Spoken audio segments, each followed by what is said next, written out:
క్రియాయోగకు సంబంధించి ఒక సాధకులు ప్రాథమిక స్థాయిలో ఉండేటువంటి సాధకులు వాళ్ళకి స్టార్టింగ్లో గాఢమైనటువంటి మత్తు లేకపోతే గాఢమైనటువంటి ఆనందం, అంటే అది ఎంత గాఢమైనటువంటి శాంతి అంటే ఆ శాంతి నుంచి కొంచెం ఇలా కూడా జరగాలనిపించదు, అలాగే వెళ్ళాలనిపిస్తుంది. అంత గాఢమైనటువంటి శాంతి, దాని నుంచి తప్పుకుంటే డిస్టర్బెన్స్ ఉందనిపిస్తుంది. అంత గాఢమైనటువంటి శాంతి ఆనందం. ఈ విషయానికి సంబంధించి పరమహంస యోగానంద గారి గురువులైనటువంటి యుక్తేశ్వర గిరి గారు ఒక మాట చెప్తారు పరమహంస యోగానంద గారితో. దైవం యొక్క ఉనికిని ఆ మత్తులోనే సాధకుడికి చాటడం అనేది జరుగుతుంది అని. అంటే ఆ మత్తు యొక్క ఉనికి ఏదైతే ఉందో అది స్వయంగా దైవం యొక్క శక్తి. ఈ గాఢమైనటువంటి మత్తు ఏమిటి అంటే, ఈ మత్తులో మనకి క్రియ బాగా చేసిన తర్వాత ఒక నిద్ర, అది నిజంగా మనం ఎప్పుడూ కూడా అలాంటి నిద్రని అనుభవించుండం, అలాంటి నిద్రని మనం చూసి ఉండం. విపరీతమైనటువంటి నిద్ర, గాఢమైనటువంటి శాంతి, ఎట్ ద సేమ్ టైం ఎరుక. అంటే అది కంప్లీట్గా నిద్ర కాదు, పూర్తిగా మెలకువ కాదు, గాఢమైనటువంటి రిలాక్సేషన్, విపరీతమైనటువంటి రిలాక్సేషన్. దీని గురించి పరమహంస యోగానంద గారు ఒక మాట చెప్తారు. ఒక క్రియాయోగి సాధన చేసిన క్రియాయోగికి ఆ మత్తు ఎలా ఉంటుంది అంటే 1000 నిద్రలు నిద్రపోయి లేచినట్టు ఉంటుంది అని చెప్పేవాళ్ళు. అంటే అది ఎంత గాఢమైనటువంటి శాంతో, గాఢమైనటువంటి మత్తు ఒకసారి ఆలోచించండి. ఒక్కసారి శరీరం నుంచి పైకి లేచింది అంటే కాన్షియస్, శారీరక సంబంధాలకి సంబంధించినటువంటి విషయాలు ఏవైతే ఉన్నాయో వీటన్నింటి నుంచి కూడా పైకి లేస్తుంది. అంటే ప్రాపంచికమైనటువంటి బంధాలన్నింటి నుంచి కూడా కాన్షియస్ అనేది పైకి లేస్తుంది. ఈ కాన్షియస్ అనేది పైకి లేవటం అనే దానికి అర్థం తెలవాలి అంటే క్రియ గాఢంగా, టెక్నిక్ పర్ఫెక్ట్గా ఉండి చేసేవాళ్ళు అయి ఉండాలి. అంత డీపర్ లెవెల్లో మీరు ఇదేంటో అంటే మీ ఆత్మతో మీరు అనుసంధానం అయిపోయి, విశ్వంతో అనుసంధానం అయిపోయి ఆ స్థితిలో మీరు కుదురుకొని ఉన్నప్పుడు గాఢమైనటువంటి హాయి, ఆ హాయిలోనే అలాగే పండుకుంటారు. అక్కడ క్రియ అనేది జరుగుతూనే ఉంటుంది. నిద్రలో కూడా చక్రాల స్పర్శ తెలుస్తూనే ఉంటుంది, వెన్నులో చక్రాల కదలికలు తెలుస్తూనే ఉంటాయి, వెన్నులో సంచలనాలు తెలుస్తూనే ఉంటాయి, ప్రతి ఒక్క చక్ర యొక్క సంచలనాలు తెలుస్తూనే ఉంటాయి. దైవానుభూతి అనేది చెక్కు చెదరదు. గాఢమైనటువంటి శాంతి, ఆనందం. దాంట్లో అలాగా నిద్రించి తర్వాత ఇక్కడ ఒక డౌట్ ఏమొస్తుందంటే, అంత గాఢమైనటువంటి నిద్ర అంటున్నారు, ఒక పక్కన మెలకువ అంటున్నారు, నిజానికి నిద్రపోయి లేస్తే మనకి డిస్టర్బెన్స్ ఉండదా అని అనుకోవచ్చు. నిజానికి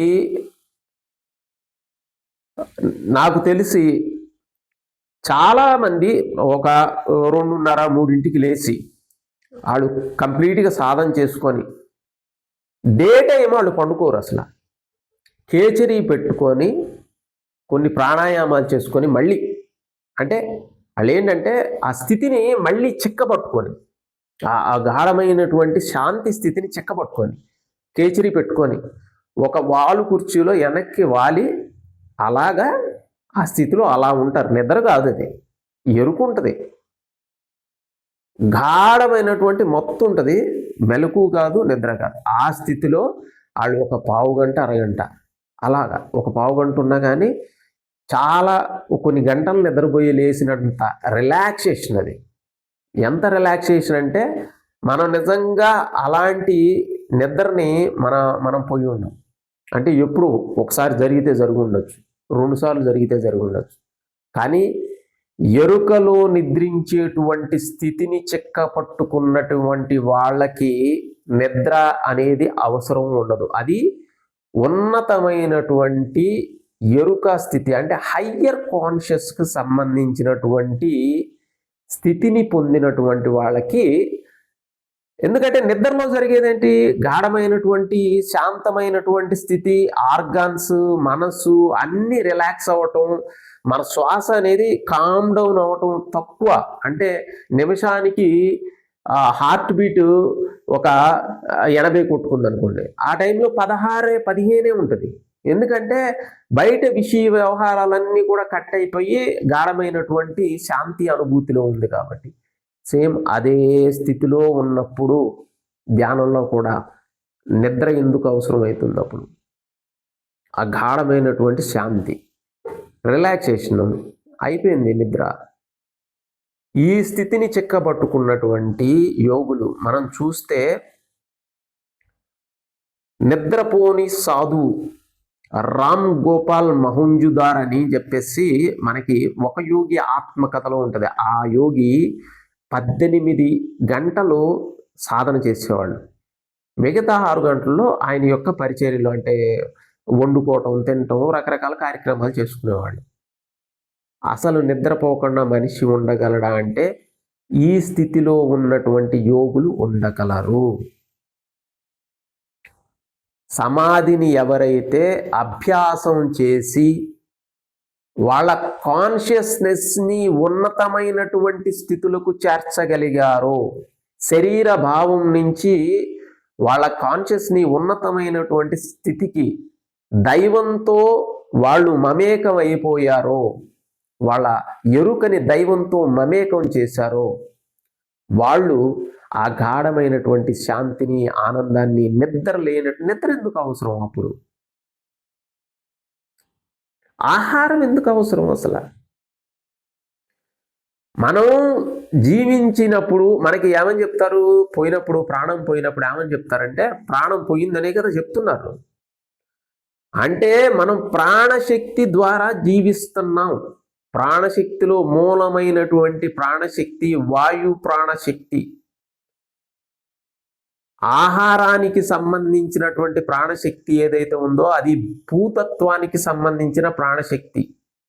భూతత్వానికి సంబంధించిన ప్రాణశక్తి ఎక్కువగా అవసరం అనేది లేకుండా యోగి చేసుకోగలిగేటువంటి స్థితి ఉంది. చాలామంది మాకు ఆహారం లేకుండా మేము జీవించాలనుకుంటున్నాం, నిద్ర లేకుండా జీవించాలనుకుంటున్నాం, ప్రకృతి యొక్క కబంధ హస్తాల నుంచి మేము బయటపడాలి అనుకుంటున్నాం అనేటువంటి వాళ్ళు, అది ఒక రోజులో కాదు. అది ఈరోజు చేస్తే రేపటికి కాదు, కంటిన్యూగా సాధన ప్రాక్టీస్ చేస్తా. దీనికి ఖచ్చితమైనటువంటి నియమాలు ఉన్నాయి. నాకు చాలామంది ఫోన్ చేసిన వాళ్ళు ఉన్నారు దానికి సంబంధించి. ఆ నియమాలన్నీ అనుసరించినప్పుడే, కంటిన్యూగా ప్రాక్టీస్లో పెట్టినప్పుడే ఆ స్థాయికి వెళ్ళగలరు. మళ్ళీ ఆ నియమాలు బ్రేక్ అయితే నార్మల్ స్టేట్కి వచ్చేస్తారు. ఇక్కడ ఏమీ లేదు. ఎంత ఉన్నతమైనటువంటి స్థితికి చెందిన వాళ్ళైనా సరే కామ, క్రోధ, లోభ, మోహాల్లో పడ్డారు అంటే అయిపోయినట్టే. ఆ మహాత్ముడు స్థాయి నుంచి మనిషి స్థాయికి పడిపోయినట్టే. విశ్వామిత్రుడి గురించి చెప్తారు. చాలా కామం దగ్గర ఒకసారి, క్రోధం దగ్గర ఒకసారి పడిపోయినట్టుగా.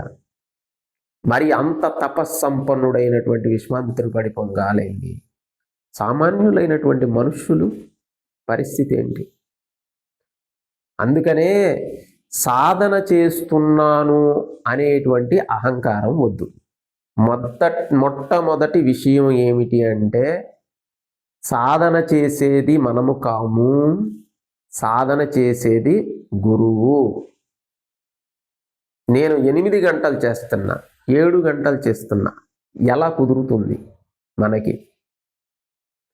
మీకు చిన్న తలకాయ నొప్పి వస్తే చేయలేం, జలుబు చేస్తే చేయలేం, ఇంట్లో ఇబ్బంది ఉంటే చేయలేం. ప్రకృతి ఎంత సహకరిస్తుంది? పురుషుడు అంటే గురువు ఎంత సహకరిస్తున్నారు? సంకల్పంతో ఆయన నడిపిస్తున్నారు. గురువే సమస్తం. గురువే అంతా, ఉందే గురువు, నేనెక్కడ ఉంది.